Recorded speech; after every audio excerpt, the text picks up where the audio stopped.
비가 부슬부슬 내리는 오후, 회색빛 구름이 낮게 깔리고 사람들은 우산 아래에서 발걸음을 재촉했다. 서울 외곽의 작은 동네 하늘마을 버스 정류장 옆 벤치에 누군가 웅크리고 앉아 있었다. 아니, 사람이 아니었다. 진흙으로 얼룩진 흰털, 커다란 갈색 눈동자, 꼬리는 다소곳이 말려 있었고 귀는 반쯤 젖어 있었다. 진돗개였다. 주위를 둘러보며 주인을 찾는 듯 고개를 갸웃거리다 이내 다시 벤치 아래로 몸을 웅크렸다. 그 옆에는 비에 젖지 않게 비닐봉투로 덮인 작은 상자가 놓여 있었다. 누군가 일부러 준비한 듯한 그 상자에는 개밥과 함께 종이 쪽지 하나가 있었다. 버스에서 내린 중학생 소희는 개를 보자마자 멈춰섰다. 어, 이 강아지 뭐지? 소희는 조심스럽게 다가가 상자 위의 쪽지를 들춰보았다. 번진 글씨 속에서도 글자는 또렷했다. 이 아이는 이름이 백설입니다. 세상에서 가장 착한 아이예요. 어쩔 수 없이 떠나지만 제발, 제발 이 아이를 지켜주세요. 나쁜 사람이 데려가면 안 돼요. 이 아이는 알고 있습니다. 모든 것을요. 소희는 숨을 삼켰다. 모든 것을 안다는 말이 자꾸 머릿속을 맴돌았다. 백설은 소희를 조용히 바라보았다. 사람을 향한 그 눈빛엔 두려움도 원망도 심지어 슬픔조차 없었다. 마치 이해하고 있다는 듯한 눈이었다. 그날 저녁 소희는 백설을 몰래 데리고 집으로 돌아왔다. 하지만 그녀의 가족은 반기지 않았다. 안 돼. 너 강아지 데려오면 안 된다고 했지?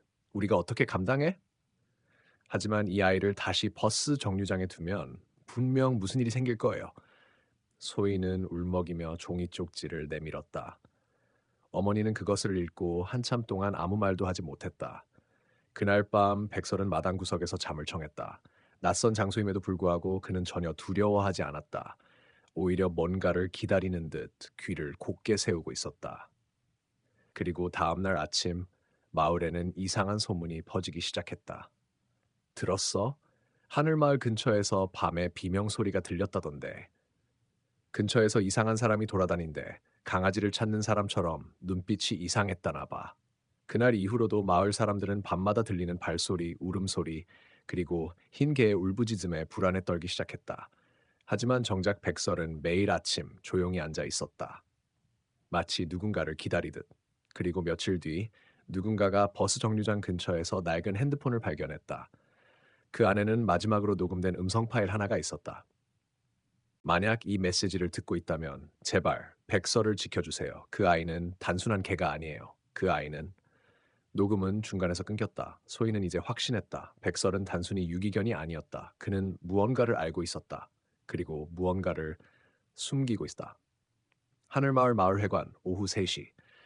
마을 어르신들이 모여 앉아 수군대고 있었다. 버스 정류장에 그게 아직도 있대?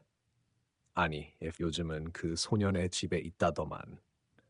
근데 핸드폰에서 이상한 음성이 나왔다잖아. 경찰도 못 알아듣는 말이라던데.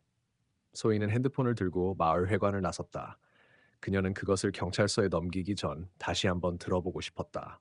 녹음 파일을 틀자 익숙한 잡음 속에서 낯선 목소리가 들려왔다. 그 아이는 단순한 개가 아니에요. 그 아이는 그날의 전부를 기억하고 있어요. 저를 따라다니던 그 그림자도 그 소리도 이제 저도 한계예요. 그리고 다음 순간 날카로운 금속 소리, 무언가 쓰러지는 듯한 소리, 마지막엔 미약한 숨소리와 함께 속삭임이 들렸다. 그 사람은 아직 이 근처에 있어요. 조심하세요. 소희는 숨을 삼켰다. 그날 이후 그녀는 백설을 더 이상 강아지로 보지 않게 되었다. 그날 밤 백설은 마당을 맴돌다 담장 밖을 뚫어지게 바라보고 있었다. 소희는 조용히 다가가 말을 걸었다. 백설아, 너 뭘 보고 있는 거야? 백설은 귀를 쫑긋 세운 채 어둠을 향해 한참을 서 있었다. 그리고 갑자기 낮게 으르렁거리기 시작했다. 소희는 뒤를 돌아봤지만 아무도 없었다. 백설아, 무서워. 그만. 하지만 그 순간 바람이 갑자기 세차게 불어왔고 마당 한쪽에 있던 철제 바구니가 쓰러지며 요란한 소리를 냈다. 백설은 그쪽으로 뛰어갔다. 그리고 짖지 않았다. 대신 바닥을 파기 시작했다. 다음 날 소희는 그 자리를 살펴보았다. 놀랍게도 백설이 판 자리는 느슨한 흙이 덮인 이상한 흔적이었다. 이거 누가 뭘 묻은 거야? 소희는 손으로 흙을 조금 걷어냈다. 그리고 무언가 딱딱한 금속에 손이 닿았다. 작은 금속 상자, 그리고 그 안에는 오래된 열쇠 하나와 사진 한 장. 사진 속엔 젊은 남자와 진돗개 백설이 함께 있었다. 그리고 배경은 하늘 마을에서 3km 떨어진 폐가였다. 사진 뒷면엔 짧게 이렇게 적혀 있었다. 모든 기억은 여기서 시작되었다. 소희는 더 이상 혼자서 감당할 수 없다고 판단했다. 그녀는 친구 민준에게 이 사실을 털어놓았다. 평소 도전 정신 강한 민준은 곧바로 말했다. 우리 가보자. 그 폐가. 소희는 주저했다. 근데 위험할 수도 있어. 백설도 뭔가를 무서워하는 것 같았어. 하지만 민준은 웃으며 말했다. 그래서 더 가야 해. 진짜 무서운 게 뭔지 확인해야지. 그리고 그날 저녁 세 명은 폐가로 향했다. 소희, 민준, 그리고 백설 그들이 모르는 사실 하나. 그 폐가에는 이미 누군가가 그들을 기다리고 있었다. 하늘마을 외곽, 해가 완전히 지기 직전, 붉은 하늘 아래 새 그림자가 천천히 좁은 산길을 걷고 있었다. 이 길이 맞아? 민준이 숨을 헐떡이며 물었다. 소희는 사진을 다시 한번 꺼내보며 고개를 끄덕였다. 응, 이 나무, 여기, 그리고 저 담벼락? 사진이랑 똑같아. 백설은 조용히 앞장서서 걷고 있었다. 마치 이미 이 길을 알고 있다는 듯 한 번도 멈추지 않았다. 그리고 20분 후 그들은 도착했다. 그 폐가는 오래된 시간 속에 갇힌 것처럼 보였다. 지붕은 반쯤 무너졌고 벽은 이끼로 뒤덮여 있었다. 문은 열려 있었고 안에서는 썩은 나무 냄새와 먼지 그리고 무언가 기이한 기운이 흘러나오고 있었다. 진짜 여기서 뭘 찾으려고 하는 거지? 민준 손전등을 켜고 안으로 들어갔다. 소희도 뒤따랐다. 백설은 잠시 멈추더니 조용히 문 앞에 앉아 있었다.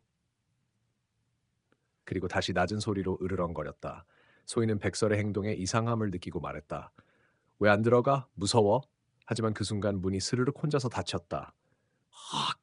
뭐야, 지금 너 봤어? 우리 아무도 안 닫았지?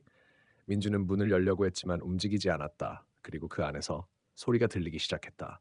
이렇게 낡은 바닥을 끄는 발소리, 천장에서 뚝뚝 떨어지는 물방울 소리, 그리고 아주 숨죽인 속삭임.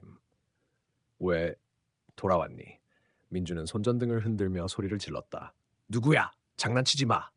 그 순간 손전등 불빛이 벽에 걸린 거울을 비췄다. 그리고 거울 속에는 소희와 민준이 아닌 누군가의 그림자가 서 있었다. 밖에서 백설은 초조하게 정원 근처를 맴돌았다. 그리고 마침내 잔디밭 한 구석에서 무언가를 발견했다. 낡은 개목줄. 그리고 그 아래엔 사람 손가락 자국이 선명히 남아 있었다. 백설은 그것을 보고 갑자기 날카롭게 짖기 시작했다. 짖는 소리는 산속에 울려 퍼졌고 그와 동시에 폐가 안의 공기가 바뀌었다. 거울 속 그림자가 사라지고 문이 삐걱거리며 조금 열렸다. 민주는 그 틈을 놓치지 않고 문을 밀어 열었고 둘은 밖으로 빠져나왔다. 소희는 백설을 껴안으며 물었다. 도대체 너는 뭘 알고 있는 거야? 백설은 숨을 고르며 꼬리를 살짝 흔들었다. 그리고 혀로 소희의 손을 핥았다. 그러나 그 눈빛은 여전히 무언가를 말하고 있었다. 이건 아직 시작일 뿐이야. 그날 밤, 민주는 폐가 앞에서 주운 이상한 물건 하나를 들고 집에 돌아왔다. 오래된 녹음기. 그리고 그 안에는 한 남자의 목소리. 백설이는 기억한다. 내가 저지른 것들을. 그 아이는 본다. 내가 못 보는 걸. 그리고 그 아이가 나를 끝낼 것이다. 녹음기 속에서 마지막으로 들린 것은 백설의 짖음이었다. 그리고 정적. 하늘마을 주민센터 다음날 아침. 소희는 백설과 함께 오래된 마을 기록을 들여다보고 있었다. 혹시 이 폐가에 살던 사람이 누군지 알아요? 직원은 고개를 갸웃했다. 거긴 오래전부터 아무도 안 살았을 텐데 12년쯤 전 무슨 사건이 있었던 걸로 아는데 기록은 폐기됐을 거예요. 사건이요? 소희는 자세히 말해달라고 부탁했지만 직원은 불편한 표정으로 입을 다물었다. 그때 다른 어르신이 지나가며 속삭이듯 말했다. 그 집 젊은 수의사가 살았었지. 개를 많이 데리고 다녔어. 특히 백색 진돗개 한 마리를 끔찍이 아꼈고. 소희의 손이 멈췄다. 이름이 혹시 민혁 아니었어요? 어르신의 눈이 커졌다. 그 이름 어디서 들었어? 맞아. 최민혁. 근데 그 사람 어느 날 갑자기 사라졌어. 그냥 증발하듯이. 백설인 기억한 마이나 북순긴. 소희는 집으로 돌아오자마자 녹음기에서 들은 그 목소리를 다시 틀었다. 백설이는 기억한 내가 저지른 것들을. 그 내가란 혹시 최민혁? 하지만 왜 그런 말을 남긴 걸까? 죄책감? 아니면 무언가에 쫓기고 있었던 걸까? 그날 밤 민주는 소희에게 전화를 걸어왔다. 나 하나 더 찾았어. 그 폐가 근처 땅 밑에 묻힌 박스에서 편지랑 사진이랑 어떤 여자 이름이 적힌 의료 파일이 있었어.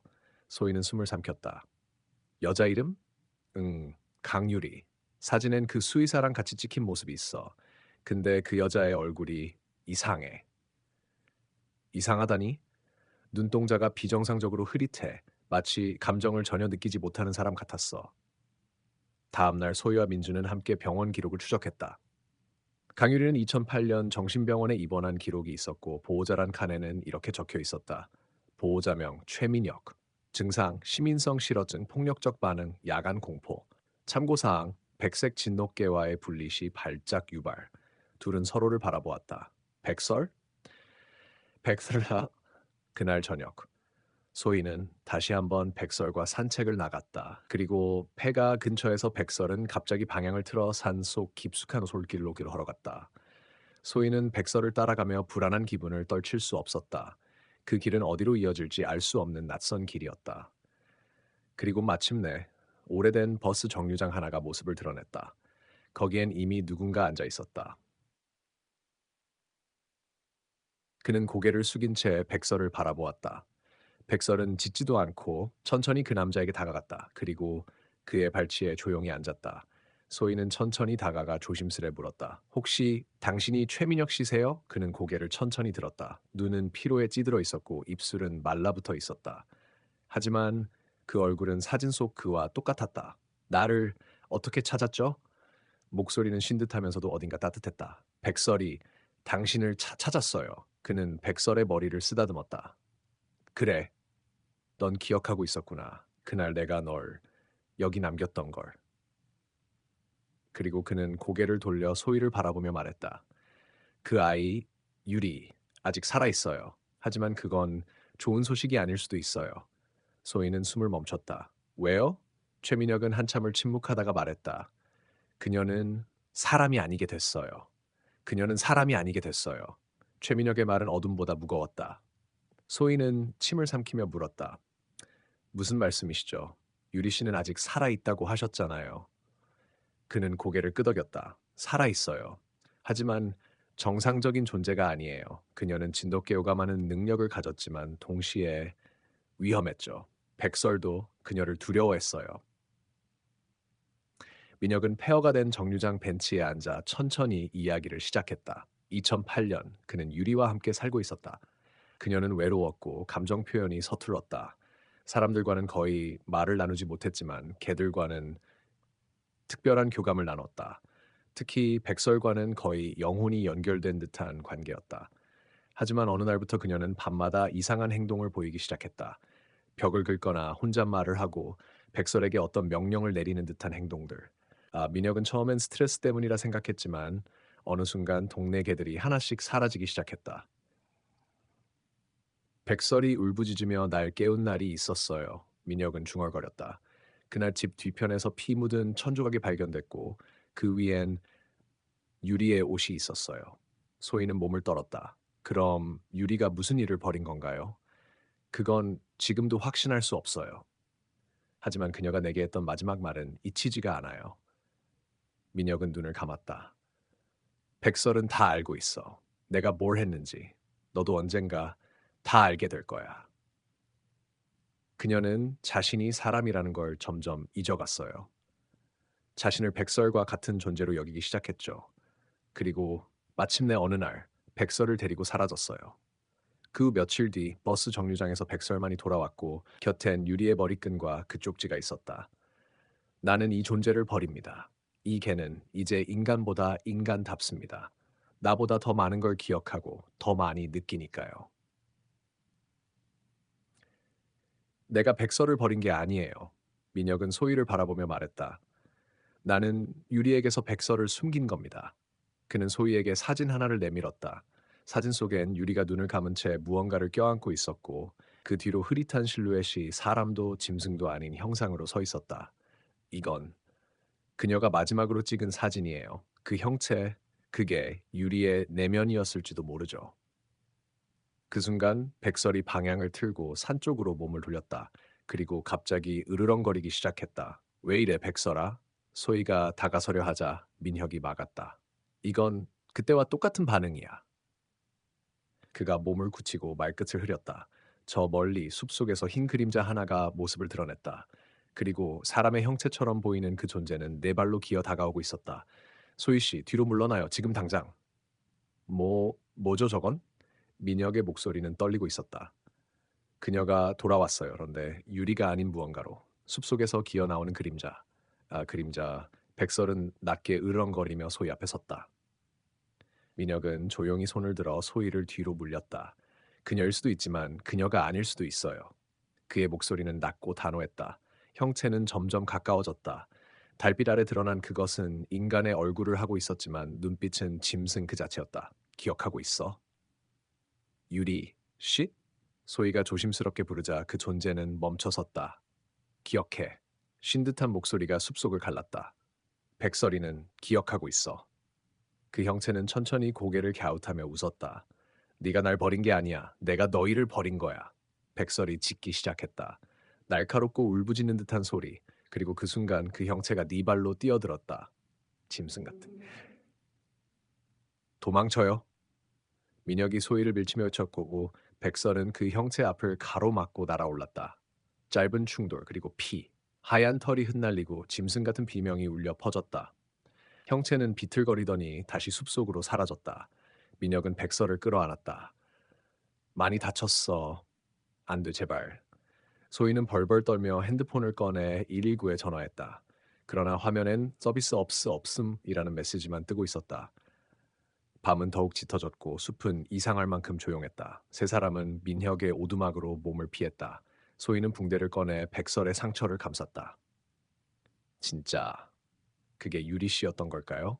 민혁은 잠시 말이 없었다. 그리고 서랍에서 오래된 일기장을 꺼내 책상 위에 올려놨다. 이건 유리가 남긴 유일한 기록이에요. 그는 조심스럽게 한 페이지를 펼쳤다. 나는 백설과 통할 수 있다. 나는 이제 사람이 아니다. 그들이 모르는 감각이 내게 생겼고 나는 그곳을 다녀왔다. 소희는 눈을 찌푸렸다. 그곳. 그녀가 자주 말하던 말이에요. 어느 날 꿈을 꾸고 그 안에서 무언가와 연결됐다고. 민혁은 떨리는 손으로 일기장의 뒷장을 넘겼다. 나를 부르는 목소리가 있다. 백설도 들었다. 그들은 돌아오고 있고 나는 그들에게 문을 열 준비가 되어 있다.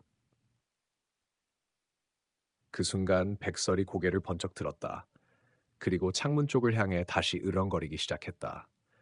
소희가 고개를 돌리자 창밖엔 검은 그림자들이 서 있었다. 사람인지 짐승인지 알 수 없는 여러 형체들이 나무 사이에 서서 이쪽을 바라보고 있었다. 저건 뭐야? 민혁은 속삭였다. 그녀가 말했던 그들, 그 문이 이제 열리고 있어요. 창밖의 형체들은 미동도 하지 않았다. 검은 실루엣들, 눈도 입도 보이지 않았지만 확실히 바라보고 있었다. 소희는 속삭였다. 우릴 지켜보고 있어요. 백설은 이빨을 드러내고 창문 아래에서 낮게 으르렁거렸다. 민혁은 문을 잠그고 오두막 안에 불을 껐다. 절대 눈 마주치지 마요. 그들과 눈이 닿으면 마음속 깊은 걸 꺼내가요. 그게 무슨 뜻이에요? 민혁은 창가에서 떨어지며 일기장을 들어 올렸다. 유리가 마지막에 남긴 말 중에 이런 문장이 있었어요. 그들이 날 보았고 그 순간 나는 더 이상 나일 수 없었다. 형체들은 점점 가까워졌다. 유리의 목소리가 창밖에서 들려왔다. 돌려줘. 그 아이는 내 거야. 백설, 넌 내 곁에 있어야 해. 소희는 길을 막았다. 이건 말도 안 돼. 이건 현실이 아니야. 그러나 백설은 그녀의 다리를 핥았다. 그리고 고개를 들어 또렷한 눈빛으로 그녀를 바라보았다. 소희는 숨을 삼켰다. 백설이는 무서워하지 않아. 민혁은 조심스레 벽장의 바닥을 열고 작은 상자를 꺼냈다. 그 안에는 오래된 목걸이와 함께 오래된 진돗개 사진 한 장이 있었다. 이건 유리가 처음 만났던 진돗개예요. 백설보다 더 오래된 어떤 기억의 시작. 사진 속 개는 눈이 없었다. 그리고 뒤편엔 희미하게 서 있는 유리의 어릴 적 모습. 소희는 사진을 가만히 들여다보았다. 이 사진 왜 이렇게 이상하죠? 배경이 계속 바뀌는 것 같아요. 정말로 어둠 속에서 사진의 뒤편 풍경이 살아 움직이는 듯 일렁이고 있었다. 민혁은 중얼거렸다. 그분은 우리 안에 있는 거였어요. 유리는 그것을 열었고 지금 그 열쇠가 백설에게 있는 거예요. 그 순간 유리의 목소리가 다시 들려왔다. 소희야, 날 도와줘. 너도 그 문을 봤잖아. 어릴 적에. 우리 같은 꿈을 꿨지? 소희는 숨이 멎을 뻔했다.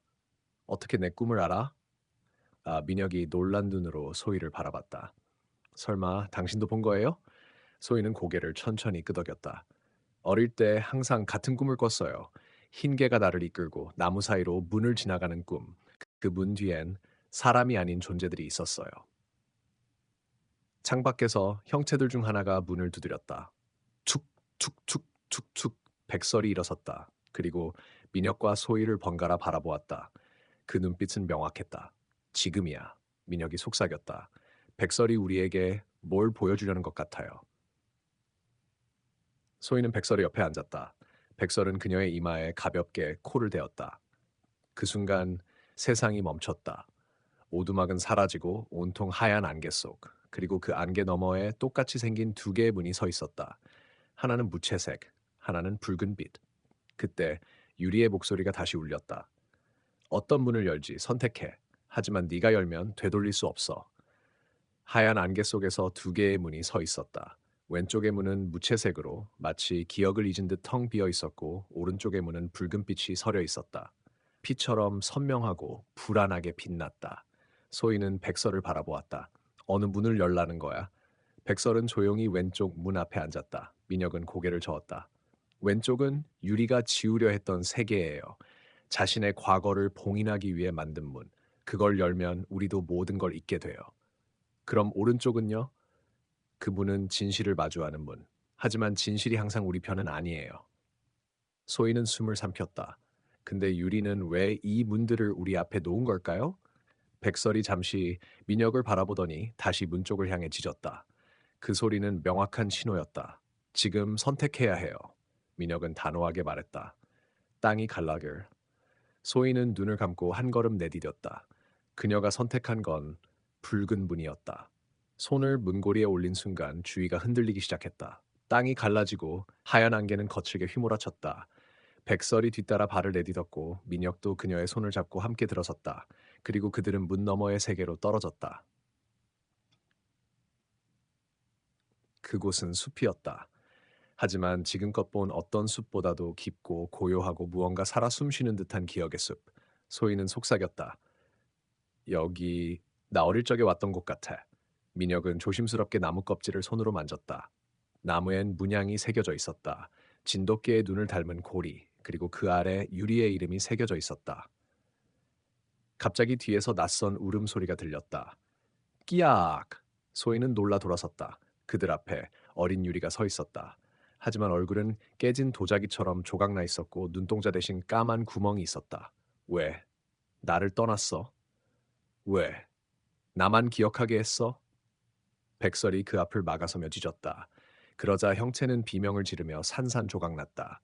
소희는 소희는 무릎을 꿇었다. 그건 내 꿈이었어요. 유리가 날 찾아와서 내 손을 잡고 무언가 속삭였는데 기억이 안 나요. 민혁은 조용히 백설에게 다갔다. 그녀는 백설을 통해 기억을 남겼어요. 걔는 말을 못하지만 마음은 전할 수 있거든요. 백설이 고개를 들고 한 방향을 응시했다. 그곳에는 고목나무가 서 있었다. 그리고 나무 아래 진짜 유리가 서 있었다. 자, 이제야 왔네. 유리의 목소리는 차분하고 슬펐다. 내가 원한 건 복수도 아니고 두려움도 아니야. 그저 백설을 돌봐줄 누군가. 소희는 숨이 멎을 듯했다. 그럼 지금까지 있었던 일은 백설이 날 찾고 있었던 거야. 내 일부를 품고 너에게 인도하려고. 민혁은 묻는다. 그럼 이제 뭐가 남은 거죠? 유리는 미소 지으며 백설의 머리를 쓰다듬는다. 문은 열렸고 너희는 봤어. 이제 선택은 너희 몫이야. 그리고 유리는 서서히 안개 속으로 사라졌다. 그 순간 숲이 흔들리며 다시 빛으로 물들기 시작했다. 모든 것이 처음으로 돌아가듯 흩어지고 있었다. 잠시 후 세 사람은 오두막 안에서 눈을 떴다. 모든 것이 꿈이었던 듯 조용하고 창밖엔 아무도 없었다. 소희는 백설을 꼭 껴안았다. 그 눈빛은 말하고 있었다. 나는 너와 함께 할 거야. 지금부터 진짜 이야기야. 오두막 안 시간은 멈춘 듯 고요했다. 창밖의 세상은 현실이었지만 어딘가 비현실적인 정적이 감돌았다. 소희는 백설을 꼭 아는 채 속삭였다.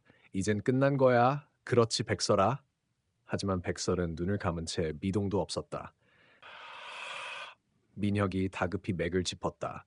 심장 박동이 너무 느려졌어. 무언가 잘못됐어. 소희는 눈물을 머금고 흔들었다. 백설아, 제발 눈 떠줘. 그 순간 백설의 눈이 번쩍 떠지더니 창밖을 향해 크게 짖었다. 그 울음소리는 경고였다. 누군가가 오고 있었다. 문을 열고 들어온 건 믿을 수 없는 인물이었다. 소희의 아버지, 오래전 실종되었던 경찰 간부, 최종수. 소희야, 드디어 만났구나. 소희는 충격의 말을 잇지 못했다. 아, 아빠, 살아계셨던 거야? 최종수는 고개를 끄덕이며 백설에게 다가갔다. 이 아이, 내가 유리에게 맡긴 마지막 희망이었지. 민혁은 의심스런 눈빛을 거두지 않았다. 어떻게 당신이 이 모든 걸 알고 있는 겁니까? 최종수는 깊은 숨을 쉬었다. 유리는 내 마지막 제보자이자 실험 대상이었어. 그리고 백설은 유리의 기억을 보호하도록 설계된 개였지. 소희는 충격에 얼어붙었다. 실험? 무슨 말이야? 나는 진돗개의 후각과 감정 공명을 이용해 기억을 전이할 수 있는 실험을 진행했지. 유리는 자원했어. 자신의 트라우마를 백설에게 맡기고 싶다고. 소희는 뒷걸음질 쳤다. 당신이 그 모든 걸 알고도. 최종수는 고개를 숙였다. 난 멈추고 싶었어. 하지만 정부는 실험을 군사적 목적에 활용하려 했고 유리는 백설과 함께 도망쳤지. 그 순간 백설이 으렁거렸다. 최종수의 손에 들려있던 작은 기계 장치가 반응하고 있었다. 민혁이 외쳤다. 그 장치는 뭐죠? 기억 소거 장치다. 백설이 너희에게 보여준 모든 걸 지울 수 있어. 소희가 한 걸음 앞으로 나섰다. 그럴 수 없어. 백설은 유리의 마지막 기억이자 유산이야. 아... 최종수가 조용히 장치를 내려놓았다. 그렇다면 선택해라. 진실을 안 채로 살아갈지, 모든 걸 잊고 평범한 삶으로 돌아갈지. 백설이 조용히 소희의 손에 코를 댔다. 그 순간 소희의 머릿속에 이미지가 스쳐갔다. 눈 덮인 산길, 어린 유리가 울면서 백설을 껴안던 장면, 그리고 마지막으로 남긴 한마디. 널 믿을게. 꼭 전해줘. 소희는 눈을 떴다. 그리고 단호히 말했다. 우린 기억하고 살 거야. 그게 백설이 원했던 진짜 의미니까. 민혁도 고개를 끄덕였다. 진실은 고통스럽지만 그 속에 사람이 존재하죠. 최종수는 조용히 창밖을 바라봤다. 그럼 마지막 시험이 남았군. 그 순간 오두막의 벽이 무너지고 밖의 풍경이 일그러지기 시작했다. 그들이 있는 세계가 무너지기 시작한 것이다. 백설은 문 쪽을 향해 짖었다. 문 너머 마지막 시련이 기다리고 있었다. 세상이 부서지고 있었다.